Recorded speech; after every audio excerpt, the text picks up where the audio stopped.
Hey, what's up guys? My name is Josh, and finally we are getting to the review of the Sony IER Z1R. This is heavily requested by you guys in my other IEM reviews, and so here it is. I want to send a big thank you to a viewer of the show for sending this out, Bernard. Thank you very much. I definitely appreciate it. I saw you for a second and I'm happy that you came my way. Don't wanna waste no time without you ever brightening up my days. Never meant to fall so hard.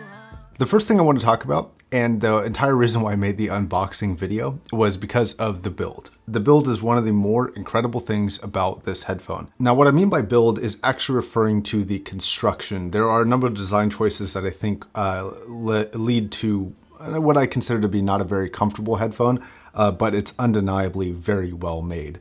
And I do talk a little bit more in depth about that in the actual unboxing video. I would highly recommend you go and checking that out. Link is in the description down below. But again, material choices and the construction of this whole thing is exceptional. And I actually learned a new term thanks to you guys for the quote unquote swirly pattern on the outside. This is called perlage, and it's actually typically found in watchmaking, which is pretty cool. So the construction makes this very good. Unfortunately, the actual design of it makes it kind of bad. So the poor design choices are, one, the raw size of the thing. It's a very big IEM and it sticks out quite far from your ear. And it's also kind of heavy because it's got a lot of material used on here. So it's immediately pretty uncomfortable just based off of the heft of it. And then they have this over-ear hook design, which the whole point of a hook like this is to relieve some of the tension of the weight of the IEM. So with this particular cable, it actually sticks out quite far from the actual earbud itself. And so none of the weight is actually on my ear. Like, this thing is actually barely touching my ear, and it doesn't feel at all different when I just let it rest. My ear is pretty much holding this cable up, and it's so stiff that none of the weight is actually falling onto the cable, and it's instead just keeping the cable elevated above my ear instead of using the cable to actually anchor against my ear. Now, this can be mitigated by a slightly different cable design of not actually having the tension relief on here, because it's actually the tension relief that's actually causing it not to fit. If it was just a loose cable like the rest of it, it would actually loop around quite easily, and then you would have all of those benefits that we talked about. So when it comes to the inside of this is actually using a 3-driver design. One is going to be a balanced armature driver handling the mid-range. Then they're going to have 2 dynamic drivers, one for the bass response and one is considered a super tweeter. And I don't want that to scare anybody. This is not an overly bright headphone. In hardly any area would I consider it bright, but that tweeter is supposed to handle very, very high frequencies. We'll talk a little bit about that in a second.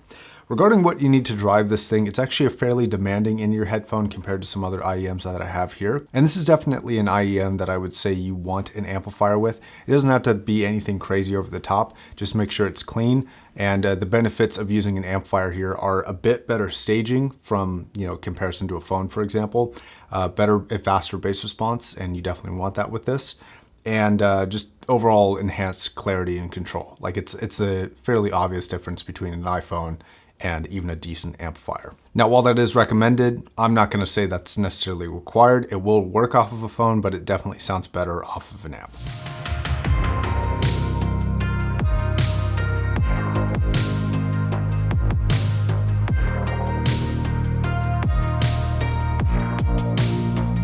General sound signature of this is most closely actually related to the Odyssey full-size headphone lineup. Think more of the LCD2C or the LCD3 or the LCD4 and less of something like the LCD-X. This has a very pleasing sound signature while still having a bit of technicality to it, but overall slightly on the warmer side, but not overkill, and it still has a heavy focus and definition. That's kind of how I describe the Odyssey LCD house sound, and that's exactly what this sounds like, and I think it sounds awesome. I really, really enjoy this. If you like bass, this is absolutely going to be your IEM. This by far smokes everything I've heard in terms of the bass response in pretty much every category.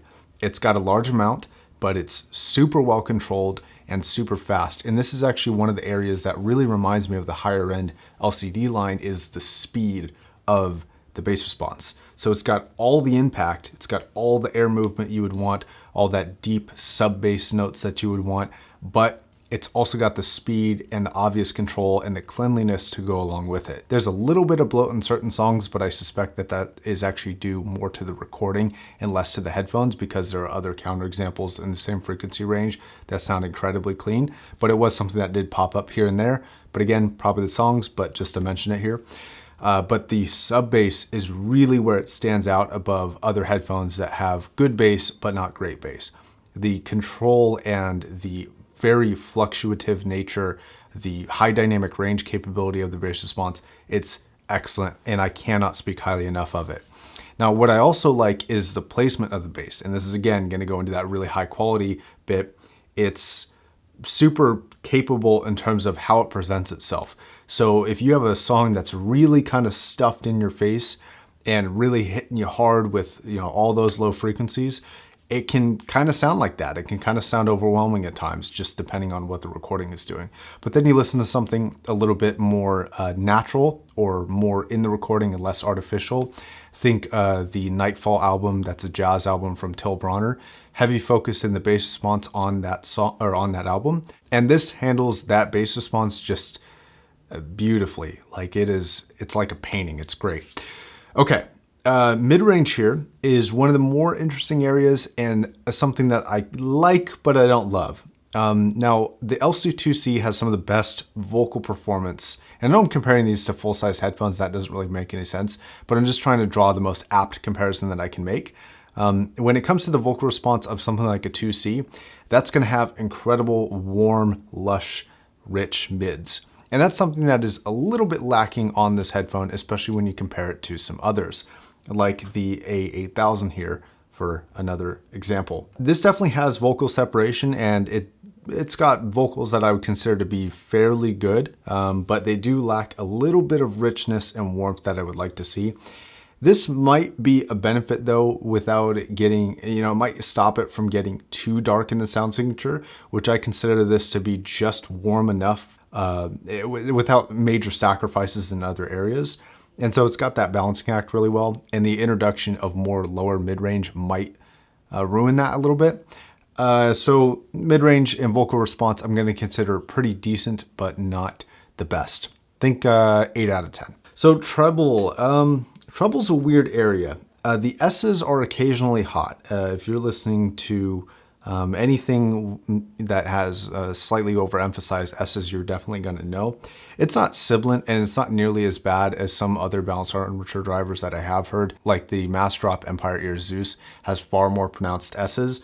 This is relatively safe, but it does pop up occasionally. But another interesting area of the treble response that I wanted to pay attention to was the super tweeter. And I'm not sure what frequency range this is coming in at, but it doesn't really seem to be doing a whole lot.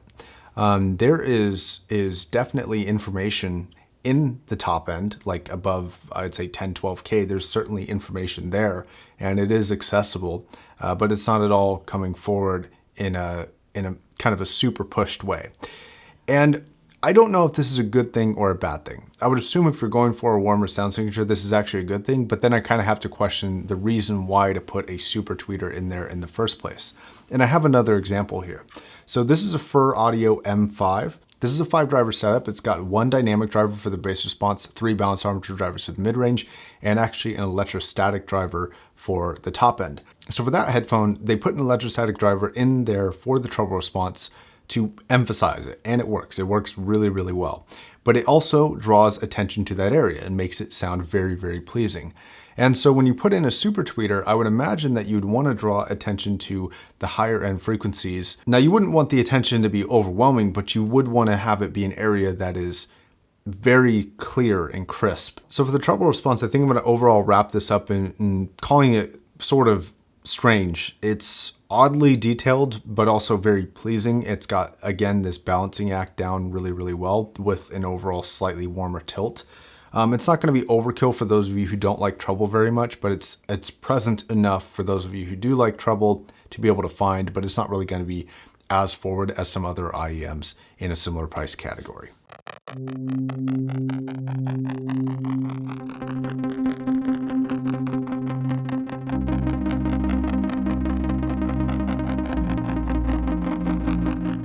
So the Soundstage, and this is where we reach the end of the Odyssey comparisons, is not very good.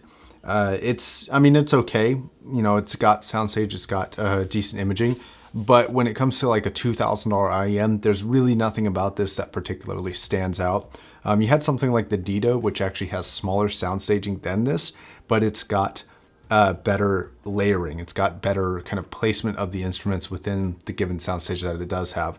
And then you have things like the A8000 and the FUR M5 that have just simply better soundstage in multiple categories. Front and back locations, right and left depth. Just everything about the soundstage, the placement of the instruments is much more refined on those and a little bit lacking on this. Now there is something that I do want to bring up as sort of a counterexample to this that might be very impressive to some and might be exactly what some are looking for. So one property that this headphone has is it sounds massive. Like it sounds huge and it's got this very powerful sound. And most of it is derived by the ability of the low frequency range on this headphone. And this is part of why it's so good, is it's got this extraordinarily powerful feel to it. And the M5 is also something that achieves this. So we're going to put this away for now and just talk about the A8000, which is a more kind of neutral sound signature. It's more even across the board. This achieves a big sound by the sound staging capability.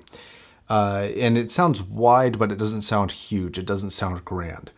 The Z1R does sound grand and it sounds huge. And instead of the soundstage depth, it kind of brings you in and entices you with that bass response. And it seems very powerful and very big because of it. Think of this like adding a subwoofer to an existing speaker system. So all your imaging, all your mid-range performance, all your top-end performance is gonna stay the same, but that subwoofer is gonna add so much depth to the music and so much life to a given sound that it's totally worth the investment in my opinion. And that's something that a lot of IEMs miss, and this one has it. That might be something that you might be looking for. Okay, so to wrap this IEM up, where do I place it? So if you have bigger ears than mine, which I do admittedly have small ears, but this is my review, so I had to talk about my experience with it. If you have bigger ears that are like taller or wider, or, you know, I don't know, if they're just bigger than mine, this might fit you even fairly well. There isn't actually a lot of contact between the actual bud itself and my ear, so it's pretty much just the stem riding in there. So you do have a bit of wiggle room in terms of, like, you know, not being pushed up against the actual walls of the in-ear like you are with something like the A8000. This is, the whole thing is resting on your ear basically, and then you have the stem that's in your ear. So if you got big ears, this might be fairly comfortable. If you have smaller sized ears, I think comfort is a big thing that people are going to have to get past in order for me to recommend this, because it's just not something that I can wear for 30 minutes to 2 hours, which is my normal listening time for IEMs. And that's something that I would like to do, but it's an uncomfortable experience. So spending $2,000 on something that's going to be relatively uncomfortable is not perfect for me. When it comes to the sound though, recommendations are a different story. There is a huge market for this type of sound signature. It is a wonderful sound signature. It is very pleasing. It's not quite as technical and precise as some other headphones at this category, but those technical and precise headphones completely lack the fun factor that this has. So if you're just into a very pleasing sound signature, again, more of that Odyssey style house sound, this is an excellent IEM, I think. Not perfect. It's got its flaws just like every other headphone does, but it's very, very good. So if you want my recommendation, you've got it. All right, guys, thank you very much for watching. Thanks, Bernard, again, for sending this out for a review, and I'll see you guys in the next video.